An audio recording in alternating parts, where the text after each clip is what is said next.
Zoom के दिन में आपको क्या approaches लगे थे? What did you implement in your Pune days? And then let's come back to, or rather not come back, let's come now after that from whatever you take out in the role of your KMP to how you started mCaffeine with Tarun.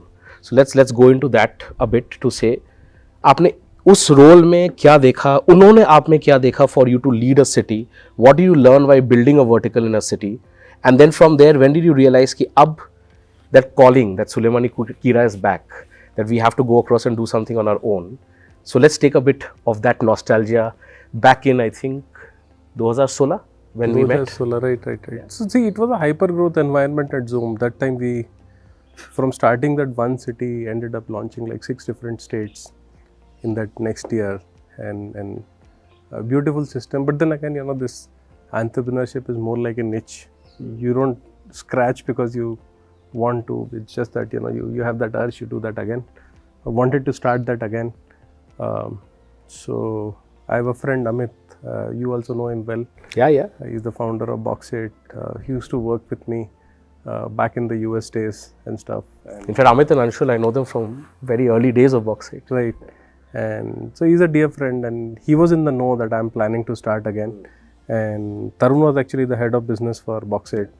He was actually their first employee. Right. And he was doing an amazing job over there. So Amit was in the know that he was planning to start. And that time actually, it was Tarun. He had already put in some seeds on the ground, and the idea was to build a chain of salons for, it was Pep salons. I remember it as Pep salons. Pep salons, and it was an OYO model for salons.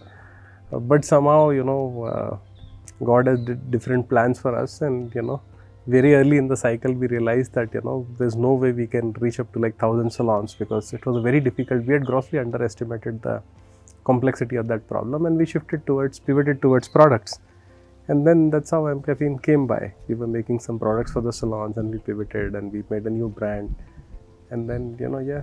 So एक बात बताओ, and this is again, it makes me very nostalgic because I remember that pitch, and I still remember that, and because it is serendipity, right? I remember the USP of your pitch was that it's a single product. In this case, it was coffee, which was being emphasized as the backbone of creating multiple skincare products. And I remember that for me, that was one of the biggest USPs. I can't talk about the other judges in that panel, but I gave a very large high mark on that USP. And हमारा दोस्ती वहाँ से शुरू हुआ. And again, I have individual relationships which at that point of time was there with Tarun separately, with you separately, and of course, cumulatively, coincidentally, when we started talking, काफी कुछ हुआ. But if I have to go back to that mindset कि when you start something, right? It's also very easy to, perhaps as founders who've seen certain things, say कि यार बहुत easily you want to go through a path which perhaps shows more of tailwinds, more of sector specific preferences. उस time पे consumer was very consumer centric, D2C, V2C कुछ बना नहीं था, it was more broad based. कुछ models थे, कुछ type के businesses थे जो एग्जाम्पल्स थे कि भाई अगर कंज्यूमर में करना है इस हिसाब से आप कर सकते हो. कुछ हटके करने के लिए भाई when every time someone wants to have the guts to say कि यार rather than taking that tried and tested path where perhaps success is easier and more achievable, scale may be lower, versus the path to take which is uncharted, where you don't know what the success is, but the North Star might be much brighter. Take us through the mindset of two founders determining that and saying कि यार perhaps इस हिसाब से अगर हम uncharted territory में जाएंगे versus charted, risk is high but reward is that much more high. How do you calibrate and bring in that maturity to say that I will be able to take this risk basis X, Y, Z? What is the mindset of a founder there? So to be honest,